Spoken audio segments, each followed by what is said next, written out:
Ladies and gentlemen, back by popular demand, I am joined once again by the intrepid L.A. Marzulli.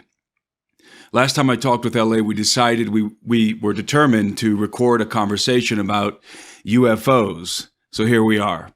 And it's very apropos to do this today because of the recent FOIA document dump that happened last week. So we're going to dive straight into that. Last week was a big week in the world of ufology.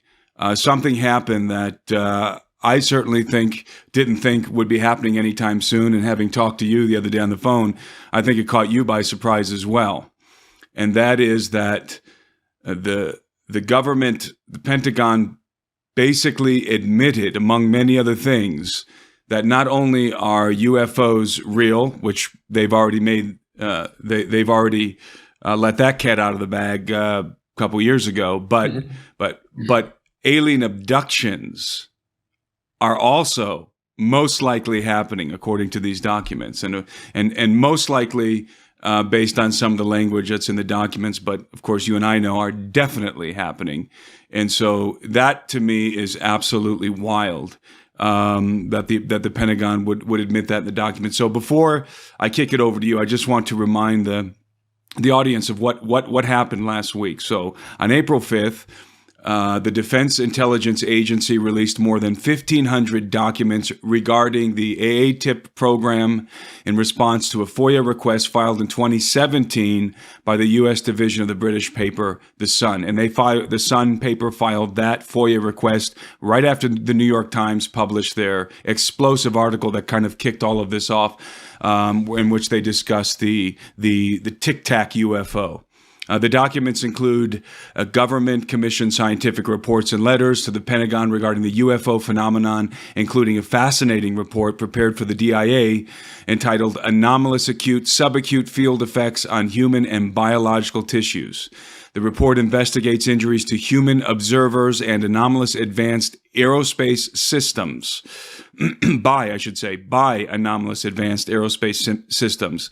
It documents 42 such cases from medical files and 300 similar unpublished cases, and notes that these injuries were likely caused by electromagnetic radiation from, quote, energy propulsion systems and exposures to anomalous vehicles, especially airborne and when in close proximity. The list of documented injuries includes radiation burns, brain and nerve damage, heart problems, and sleep disturbances, among others. It even includes cases of, quote, apparent abduction and unaccounted for pregnancy, sexual encounters, experience of telepathy, and perceived teleportation.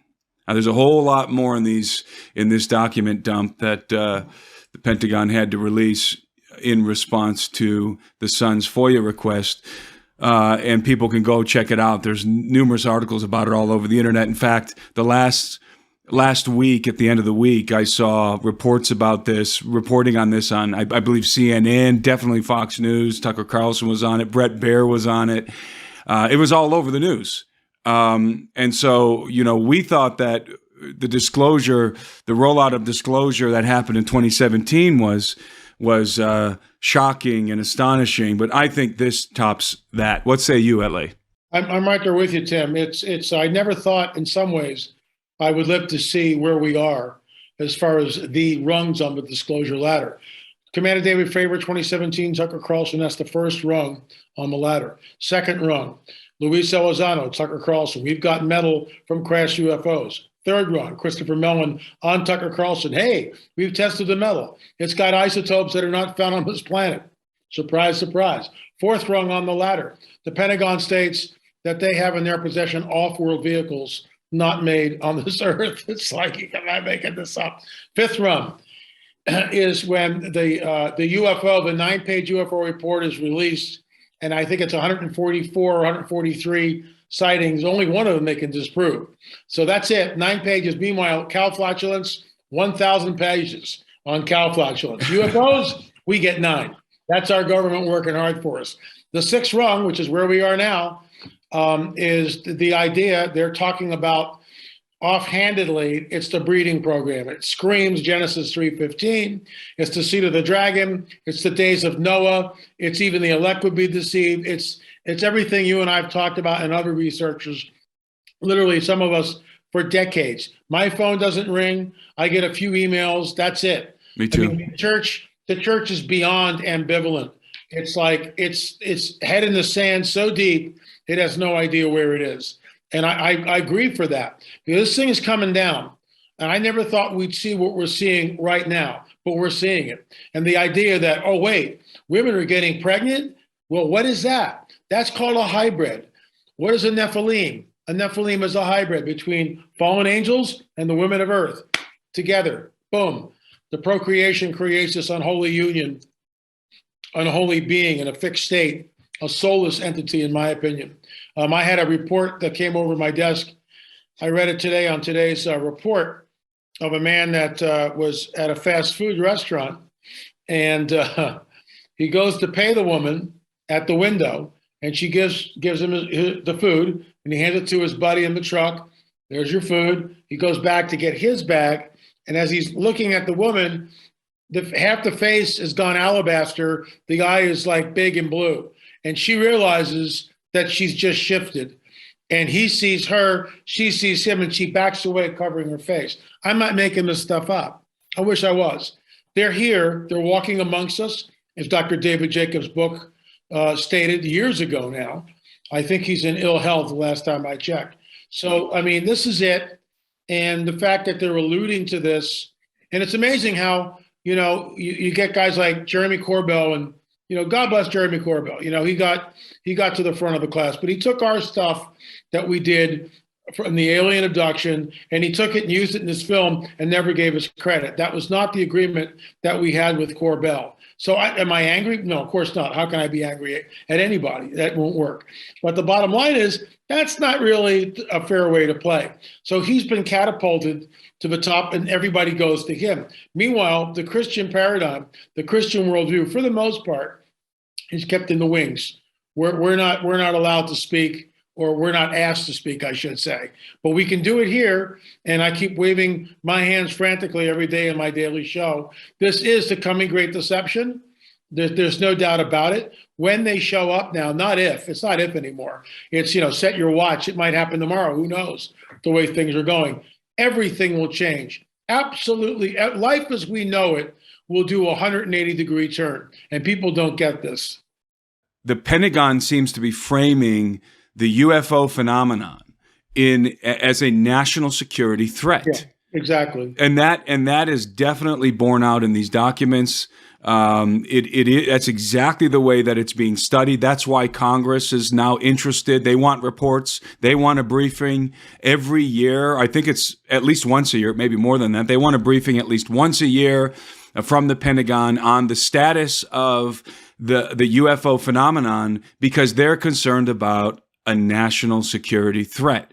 And the reason why everybody's concerned about national security threats all of a sudden is because the nature of the phenomenon is beginning to shift. Before, it was very ambiguous, and these craft were evasive. The UFOs were very evasive, but now it's almost as if they're harassing our battleships, as if they're harassing our fighter planes and our pilots, and even in some reports hovering above our secret military installations. We know that in the past, UFOs, I live in Montana, up here in the north in Montana, a UFO is documented on record to have shut down a nuclear silo up in Great Falls. And that kind of activity is now increasing. And so it feels like the Pentagon is trying to get in front of this story. It feels like a forced disclosure, and that's why it's happening in such a dripped fashion. And the Pentagon it's their arms being twisted into this. I don't think they want to disclose this information. I think they have to at this point because the phenomenon is forcing them. What do you think? Well, it's interesting. I remember writing about this years ago that in the days of Roswell, this group of men who were in charge said, no, that we can't let this out of the bag. And we all know that Roswell was real. I mean, the way it's just like no question about it. Yeah, I mean, it's just a total joke at this point. And I really believe at some point we will see the crash wreckage. We'll actually, they'll have video. They'll show the video. They'll apologize. What it was, the old guard who controlled the narrative in the days of Roswell, they're all dead. They're all gone. Mm-hmm. Many of them were probably 40 and 50 years old, late 30s up to the early 60s, right before you retire out of the Air Force. The old guard is gone. So the new guard that came up under them is looking at this thing 70 years later, right? Now they're in their 50s and they're kind of going, you know what? This isn't working anymore. And this is why I think in the 90s, you had people like Carla Turner and others who got cancer, if you got too close, you got whacked. They heart attacked you. And this sounds like conspiracy stuff. Do some research. You got heart attack, you got cancer that was incurable. You disappeared, you got threatened, whatever. Now they don't care anymore. They don't care anymore. When we released a story in Watchers 10 on the Kandahar Giant, I was threatened by a guy from the deep state. We were way too close to home on that. They know all about it. They've already got the DNA from that thing. Who knows what they're doing with it? We don't have a country anymore.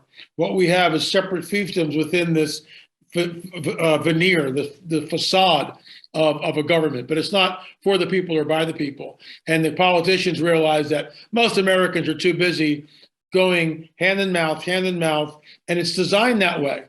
With the taxes and everything else, it's designed to keep you poor. Keep you poor, keep me poor. The whole system. So in order to get ahead, you got to make a lot of money to get ahead. And there's the government. The more money you make, the more money they take. Mm-hmm. That's how it works. So it's not by the people or for the people. The 2020 election, I think, bears that out.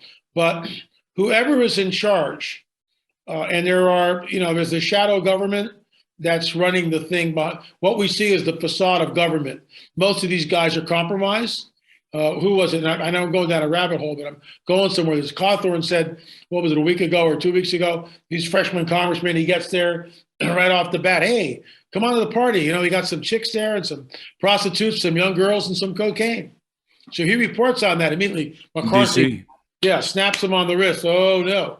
Maybe McCarthy's compromised, too. They all are.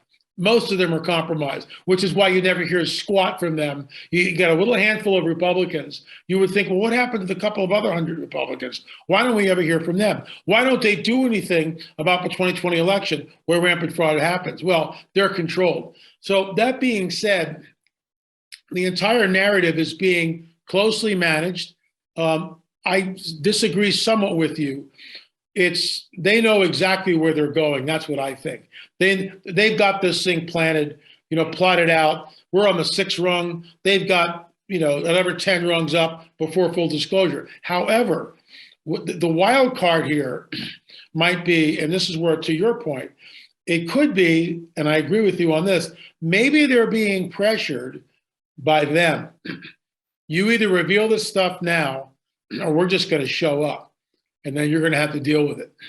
You're going to have to pick up the pieces. So, we don't know. We're just two researchers outside the loop. Mm-hmm. But we've done enough research on our own. We both realize that this is the coming great deception. This will change everything. You've been talking it for decades. I've been talking it for decades. And here we are. And they're rolling it out, Tim. They're rolling it out. And, I believe that one of the reasons why the Pentagon has had an ironclad policy of disclosure up until 2017 was because if the public were to find out that our elements of our government, the military-industrial complex, elements of the military-industrial complex, knew about, and not only knew about UFOs, but were in fact in possession of crash retrievals and were involved in reverse engineering and so forth with the military contractors, that information would then, it would imply also that the government has known about the abduction phenomenon. Absolutely. They're in cahoots with it.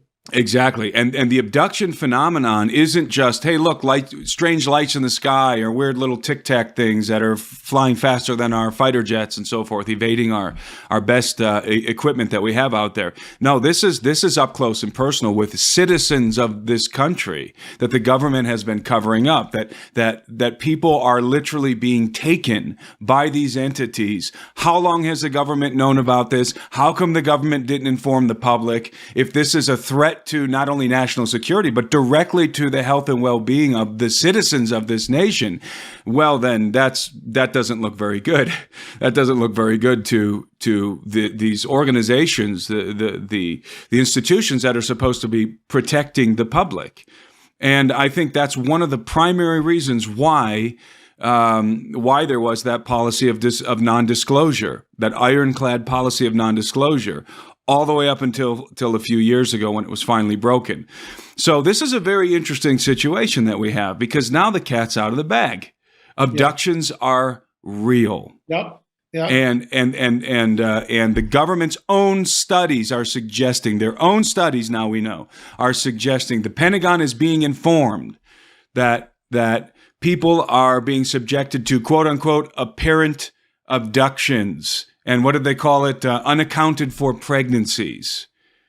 So there doesn't seem to be, from my perspective, any way that the Pentagon can wiggle out of the bad publicity on this one. I mean, because that would be my first. If let's say that I was just some person who never did any research into the UFO phenomenon, never researched the abduction phenomenon. Suddenly, all of a sudden, I now have to take this phenomenon seriously because of the documents coming from my government. And now I also have to deal with the reality that not only are there UFOs, but these entities flying these things are abducting people. I'm going to be pretty upset that the government has been lying for all this time and allowing people to be abducted, or at least not informing the public. And so that's why I feel like that's sort of a long explanation as to why I feel like their arm is being twisted on this, that they're trying to get in front of the story to manage it. They're trying to manage public perception. So I agree with you that the release of the documents and the way that they're being treated in the media is definitely being managed. Yeah. It's being managed, but I don't know that the Pentagon is very excited about having to. I agree with you there. I don't think they're going, hey, guess what we get to do? They're looking at this trying to save face and how do we backpedal? You know, once you lie, you lie. And once Exactly. you're caught in the lie, then you're screwed. So you either own up and mea culpa, right? Or which our government never does that. Well, they don't. They never apologize. I mean, they've been obfuscating, they've been persecuting people, and they've been, dare I say, killing people for decades over this topic, over this issue, especially as it pertains to the abductions. And by the way, you open that abduction door, guess what else is behind that door? Military abductions are behind that door.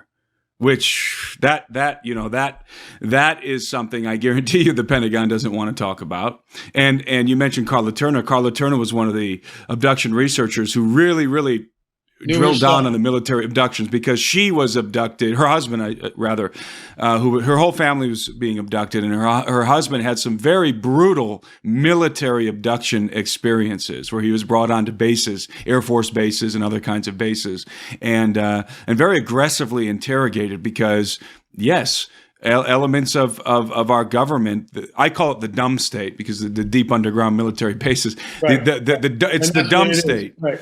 It's the D.U.M.B. state that knows about the UFO phenomenon and the grays and the abduction. It's not your average Joe working at the Pentagon. There's probably only a handful of people working at the Pentagon who even have the clearance to know about the Black Project's reverse engineering the crash retrievals. I mean, those projects are so highly compartmentalized. They're cosmic level clearance, and much of the work is happening literally a mile beneath our feet in the deep underground military bases. And I certainly concur with that. I mean, I've written about that not only in my Nephilim trilogy, which was fictional work, but the third book in the trilogy, The Revealing. I mean, we get down into these deep underground tunnels and underground bases, and this is where everything happens. You know, the fourth rung on the disclosure ladder just blew me away. Because we've been talking about the sixth run, which just happened last week, which blew me away further too. The idea of abductions and people being taken. And, you know, I love the way they go, and guess what? Women are being impregnated. Well, they don't go the next step. Well, what happens to the pregnancy? What happens to the fetus that's there? Well, they know, but they're just not telling you that. Mm-hmm. They know exactly what's happening. The woman is taken in the first trimester, usually in the third month. Mm-hmm. She's re-abducted. The fetus is gone. No sign of an abortion, nothing like that. She goes to her OBGYN. He's scratching his head. They saw it. She was pregnant, but it's gone. And they have no explanation. I interviewed a woman 3 weeks ago at Hear the Watchman. And, you know, she gave me an email. And so we hooked up in Dallas. And I had no idea the depth of this story. It'll be in an upcoming film, probably the next one, number 3. Number 2, by the way, is almost done. That'll be free on YouTube. But 3, 4, and 5, we need to make some money here. So no more freebies.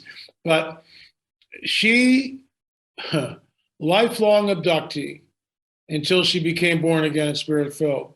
She was impregnated 3 different times by them, lost a child 3 different times.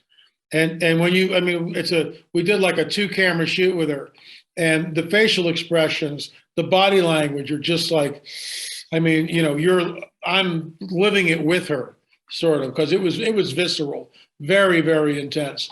And she talked about one night after she was born again, remarried, right? All this happened before she was married the second time. Now, you know, born again, spirit filled, good God-fearing husband, the whole deal. So she hasn't been taken, nothing like that. One night she wakes up, husband switched off, of course, mm-hmm. and she looks over on the side of the bed. There are 3 boys standing there. Mm-hmm. And she realizes instantly they've come to see their mom. That's what they've come to see. And they look human, but they also look alien. They can't pass because it was too many years ago. The stuff that's coming out in the last 20 years, whatever, like the one where we interviewed Al Matthews, that woman could pass. She could pass. I mean, she had the dark glasses wrapped around her head, and almost like swimmer goggles, but they weren't goggles. They were like, welding glasses almost, something like that. But they were glasses. And when she took them off and she mounted him, which I call him to account on this. You got to see the video. It's free on YouTube. L.A. Marzulli, just go to any of our YouTube videos, open the text box below. There's the link. So Al's sitting on the chair, and, right before that, let me go backwards. So Al meets this woman, never met her before in his life. Okay. No idea who she is. He's going to move her. He's a professional moving guy. He moves people. She's just come from Kuwait. That's a red flag, with a shipping container. They're in the freight elevator together, riding up to look at her stuff in the container. Okay. She leans forward. It's just Al and this woman. Never met this lady before. She figures, well, maybe she's got something wrong with her eyes. That's why she's wearing the dark glasses. We see blind people do that. So he's respectful. He doesn't say anything. They're riding up in the elevator, and she leans over and she goes, "They're listening, Al." And Al goes, "Who's listening?" Already he's creeped out. And she goes, "Al, the Grays. They're listening. You and I know that you've been abducted many times, and so have I. And you and I were supposed to meet on the ship." And so, he kind of brushes that aside. That's UFO brain fog, because you're not dealing rationally. Mm-hmm. He gives the woman his number. So, and I say in the film, mistake number 1, sure enough, 2 or 3 weeks later, she calls him up on the phone. And Al goes up, and she's with a friend. She's still got the dark glasses on. The friend seems normal. They're out there on the deck, beautiful summer night, drinking wine out of these huge goblets. And there's this deer fly that lands on the side of her goblet. And Al goes, "Hey, I'll get it for you." And she goes, "Oh, no, I'll get it." And she leans forward with her index finger like this. She doesn't grab the fly. The fly just adheres to her finger, and she brings it up to her mouth, about 6 inches and goes like this, like that. Now, how do you do that? How does a normal human being do that? They can't. Now, did she suck the fly in, or did you have like some sort of a lizard tongue that? That's what I asked too. She sucked the fly in. How is that possible? How is that possible? So Al at this point is completely creeped out, but he doesn't do anything. UFO brain fog. Anybody else, right, in their right mind would have gone, whoa, whoa, whoa, whoa, right? Doesn't do that. She takes off the glasses. She comes over. He's sitting on a chair. She mounts him on the chair and lifts up his shirt and goes, wow, you're well preserved. And I stop him and I go, Al, is this normal behavior for you? No one's ever asked him that question. And he does this. He's like trying to get the words out. No, this is not normal. UFO brain fog. That's exactly what we're looking at here. And she goes to kiss him. He pushes her away. The guys shapeshift. They go reptilian, yellow streaks, and she lets out the most evil laugh, according to Al, that you've ever heard in your life. He flees the scene. He goes to Gordy Tong's house. They call me. We Skype. We pray. 2 weeks later, Al comes across the line, gives his life to the Lord. He's been a lifelong abductee, and the abductions have stopped. Al Matthews became a centerpiece in that film, in the UFO film. This is all way too real. And what bothers me more than anything is even with the Pentagon admitting that the women are getting pregnant, but they don't go to the next step. What's happening in the pregnancy? You know, who's getting them pregnant? If it's not human beings, then it's a hybrid. And that speaks to Genesis 3:15. But you would think that, you know, going back to the fourth rung, which is where I started this thing from, we have in our possession, it's the Pentagon, we have in our possession UFOs not made on this earth. I mean, and the phone doesn't ring, and I'm not invited anywhere, and nobody emails me. It's like the malaise, the ambiguity, the ambivalence, the head in the sand attitude. It's just it's mind. I don't get it. Well, I think what that speaks to is how well we've all been conditioned already for this. You know, and Hollywood's the only answer. Hollywood's had a big role in conditioning us, not only for the UFO reality, but also for the abduction phenomenon. There's been a myriad of films in which you've had abduction-like things happening in the films with aliens and other kinds of creatures, and you know, films that were about abduction made back, what was it, in the 90s by Steven Spielberg, and Taken, I believe, is one of the films. Yeah, Taken. Have you seen that? It's like a 12 or 13 part series. I've seen some of it, yeah. It is. He was trying to be as accurate as he could be based on the testimony of abductees. It's incredible. And by the way, Spielberg has like a museum, from what I hear. Yeah, that's what I've heard too. That he has a museum with I think he's collecting the implants.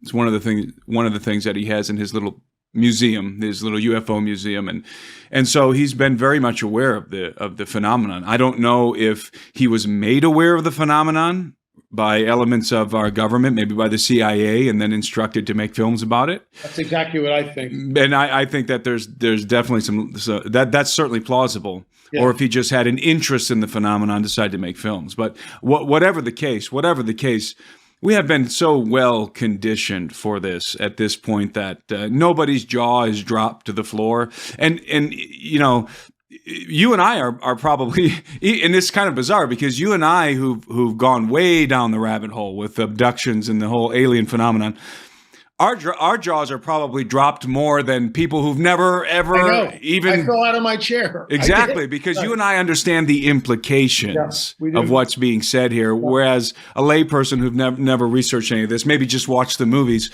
they don't understand what exactly we're talking about, what exactly the implications of alien abduction are. As you rightly said, it's a breeding program. It's about creating what Dr. Jacobs calls advanced hybrids, hybrids. Advanced human alien hybrids, hybrids he calls them, and they're indistinguishable from human beings, except for they retain the powerful telepathic capabilities of the Greys, which means they can control you. It's mind control. It's telepathic mind control.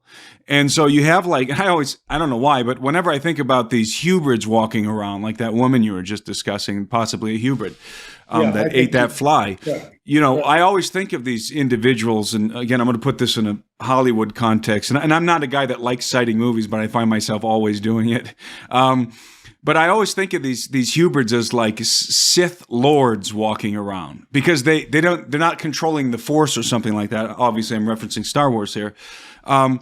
But they can completely control their personal project. The abductees to whom they are assigned, because Jacobs also calls these hybrids, he calls them personal project hybrids. So what the Greys have been doing, according to Jacobs' research, for the last decade, let's say, since certainly probably a few years previous to the publication of his last book, Walking Among Us, is the Greys have been assigning their advanced hybrids, the hybrids, to abductees.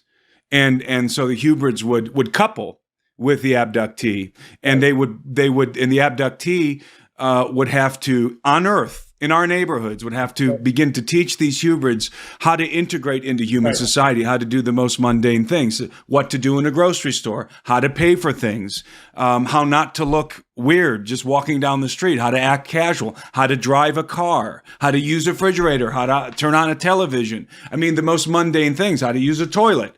And what you'll find in these personal project hybrid stories is that the hybrids, these hybrid beings, many of them that Jacobs documents is a male hybrid with a female abductee.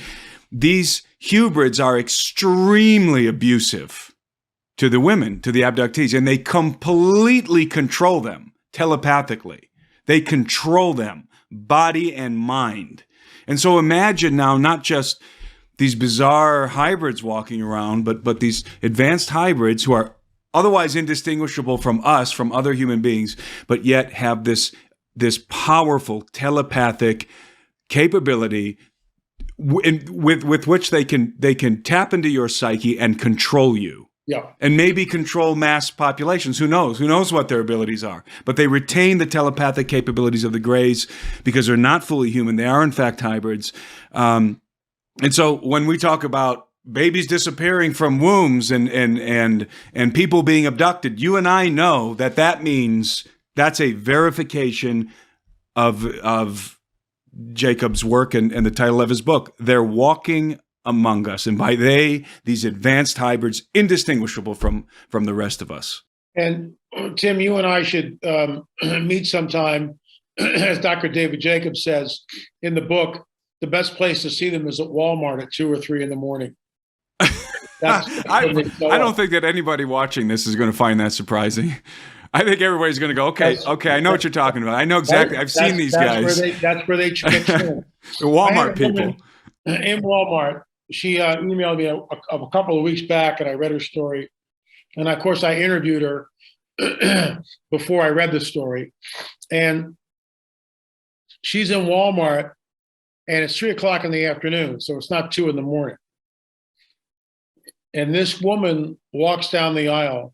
She's over 10 feet tall, Tim. She's not ugly. She's beautiful looking.